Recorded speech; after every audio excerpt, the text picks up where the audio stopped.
Ladies and gentlemen, boys and girls, welcome back again to another reflection video. This is my 21 reflection video.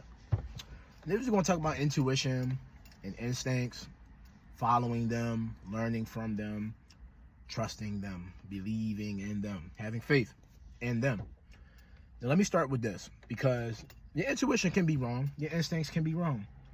If your intuition and your instincts is not rooted in a strong foundation, right? If it's not rooted in experience, your instincts and your intuition cannot be based off of emotion.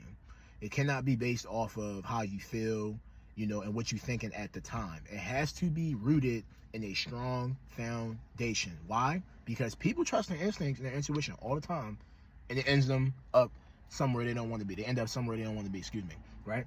They end up on the corner, selling drugs, they end up in jail, they end up dead. Right? They end up thieves, they end up criminals, whatever. Liars and all that, because that's what their instincts told them to do. That's what their intuition told them to do, is to go do something dumb and end up in a worse situation. Granted, we're not talking about people who got specific situations that, they had no other choice, or they felt like that was their only option. That is a different situation. Those are different topics. We're talking about people who got a reasonable mindset, reasonable lifestyle, reasonable situations where they can make better decisions, and they choose not to. That's what I'm talking about. So nobody getting their feelings, nobody start making excuses and complaints and want to play devil's advocate on the wrong thing, because that's not my point. We're talking about people who follow their instincts, or want to learn how to follow their instincts and have better instincts and better intuition. That's what we're talking about, right? How to fine tune it. That's what we're talking about. Capiche? Let's go. This the thing, right? Ever since I was young, for those of you who watch the other reflection videos, you get the point. I feel like I had a strong intuition. I feel like my instincts was pretty sharp, at least when it came to emotional stuff and reading people and body language stuff, okay? And depending on how we all was raised, we all will come to master certain things before others, depending on what kind of situations we grew up in and how we was brought up, plus the decisions we make for ourselves as, young adults and adults in general. That's what we start to develop. Our habits, as we all know, habits turn to patterns, patterns turns into behavior, and it's linked to your personality, and you can either make or break your own personality, based off of what you've been through and what you want in your life, what kind of person you want to be. It has a lot to do with, your instincts and your desires and, what you want. So, like I said, growing up, I was, not too social. I ain't had that many friends. I wasn't always out and about. I wasn't extroverted.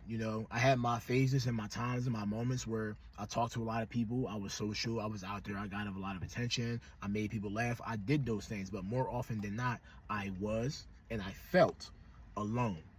And a lot of parties, I'm the wall and the wallflower. I'm about to say the wall animal, whatever, same thing, wallflower. I'm just there, because that's just me. That's just how I've been, even before things went wrong in my life. That's just who I was, So when you have that kind of mindset and that kind of lifestyle, you start to adapt and you start to become a person that can read people, because that's all you can do is watch, listen, hear, see their body language, see what they say, see if it matches up.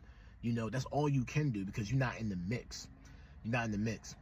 So my intuition, my instincts was always strong for that, all the way through, elementary, middle school, high school, even to my adult life now, strong on that. At times, I had many bumps in the road growing up so far, socially, because I haven't been in that many social situations to know how to navigate a certain situation better. And that's in terms of family, friends, relationships, co-workers, whatever. When you don't have experience with certain stuff, your intuition or your instincts may not serve you well, or you will only do as much as what's limited. Your mind is limited in as much as what you can with that situation, with the limited information that you have. So again, your instincts and intuition is not always the best thing in certain situations. However, if it has never failed you before, your instincts and your intuition is the best thing to lean on, if it's always been great. Excuse me. So, thing is this, right? I had some situations come up since, basically what I'm talking about is about since 2020, right? And I'm talking about family, work, friends, all that, that test you a lot. It tests you a lot. and it makes you wonder a lot of things. And the number one thing for me that's been heavy on me, especially over the last year, specifically the last year, that's really been heavy on my mind, is the fact that I let my guard down. I put my instincts and my intuition down. I put my prior wisdom and knowledge of certain situations down. And having to realize and accept that I did that has been hard. It has been very stressful. It has made me mad, has thrown me off, it has distracted me. And the thing is this, right?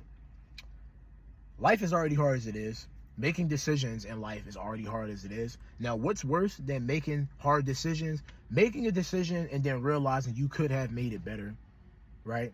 Especially when it comes to giving people chances, when it comes to following your instincts, but you didn't, trusting your intuition, but you didn't, and you realize how messed up it made you or how worse it made a situation, and how much less stressed out you could have been had you followed your instincts or trusted your intuition. That makes you double as mad. Let me tell you why. Because that's the thing. When you've been in a lot of stuff like me in life, or you've been through your own fair share of things that have shaped your mind and your world a certain way, you put your guard up. All right? Got your guard up. Got your hands up. Got your shield up all day long, right? And you have a right to do that. You have a right. Can't no one tell you don't have a right to guard yourself, because we all do. Some people use guns. Some people like to fight. Some people argue. Some people like to feel better. They manipulate. They lie. They cheat. They steal. They're criminals because that's their way of protecting themselves. Now, if you just a normal, peace-going, mindfulness, like me, just try to be mindful, but just fall back and sit on the side and just watch things happen, you got to practice also keeping your instincts up, because that's still a weapon. Your instincts and your intuition is still a weapon. It's a radar. It's your guard. You got to keep it up. You got to learn how to maintain it properly. Now, my point is, family, friends, co-workers, otherwise, it don't matter. I've been in multiple situations, especially over the last couple of years, that have made me feel like, damn, I really let them get the better of me. I really let them have the upper hand. I really let them stress me out. I really let them make me upset, make me mad, make me question myself, make me question my decisions, like I'm wrong, like everything I did was wrong, and everything. I really let a certain group of people really do that to me, okay? In multiple situations. But especially, there's a thing right now in my life, and I'm gonna just go there, sorry. Whoever sees it, and if they see this, I'm sorry, but my video is my business. Don't watch the videos if you don't want to hear it, right? Thing is this. When you let your guard down and you let your intuition and your instincts down because you're trying to give people chances and you're trying to give people opportunity to speak, to learn, to understand, to know, to vent, and they don't take it, it can be frustrating. Very frustrating. People think you already be upset, or you already moody, or you already got a way about you ahead of time, right? But then they don't have no idea how you really feel when you keep doing it and you keep giving people and giving and giving and giving. You ain't getting nothing back. And it's not met halfway. Right? This is the thing, right? When you let their instincts and your intuition down because you knew better, you know better. My situation, I knew better. I know better, right? And I had to learn again to know better, because guess what? You can keep doing these things for people. You keep being nice to people. You can keep hoping and wanting and having faith and all that stuff. But there is a limit.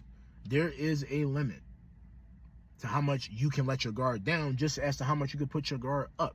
But guess what? It's heavy to put your guard up, and it's heavy to put it down. So these people don't understand, and people in life don't understand, when you're a person with a guard, it's hard to keep it up, and it's hard to put it down. So when I put it down to let somebody in, to give people a chance, and you abuse it and you take advantage of it, woo, you just made me twice as mad. Twice as mad. Because I put it down for you, and that you attack me? That's what happens. So I'm just saying this to say, right, and close this out real quick. Your intuition and your instincts mean a lot. And for me, I had to bounce back and realize, you know what? Everything I was already doing was correct. And I should have stayed there, because I wouldn't have hurt myself. I wouldn't have hurt them. They definitely wouldn't have hurt me had I just stuck to that. Stick to your guns. Trust your own honor. Trust your own integrity. Trust your instincts. Trust yourself, right? Obviously outsource and talk to different people, but at the end of the day, if it comes with prior experience, trust what you already been through, right? They showing you who they are, believe them.